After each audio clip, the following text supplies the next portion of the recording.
Dans cette capsule, nous allons aborder le deuxième cerveau, notre cerveau abdominal. Tout d'abord, le ventre se situe au centre du corps. Il contient 200 millions de neurones, ce qui est moins que dans le cerveau, mais cela reste très conséquent.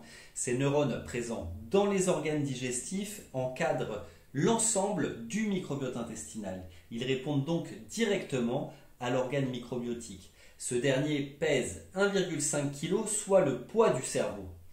A priori, son rôle est simple, il digère l'ensemble de vos bols alimentaires dans une cascade de réactions chimiques. Certaines d'entre elles aboutiront à la création d'hormones du bonheur et de la motivation, respectivement la sérotonine et la dopamine.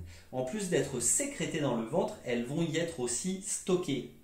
Julie Enders a d'ailleurs écrit un livre très intéressant pour ouvrir les chakras qui s'appelle Le charme discret de l'intestin et dans lequel elle fait l'analogie entre la qualité alimentaire et les dépressions.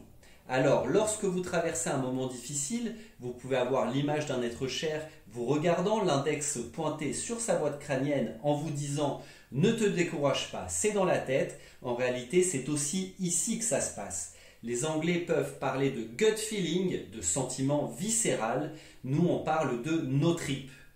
Pour finir, Carlos Castaneda, dans un de ses livres, dit, je cite, « Mes réactions étaient ressenties dans mon ventre et je ne jugeais rien de façon rationnelle », ce qui nous indique que nous pouvons aussi voir et appréhender la vie par cet autre cerveau, un cerveau plus instinctif et où le filtre mental n'existe pas. En résumé, vous pouvez également faire confiance à cet autre cerveau.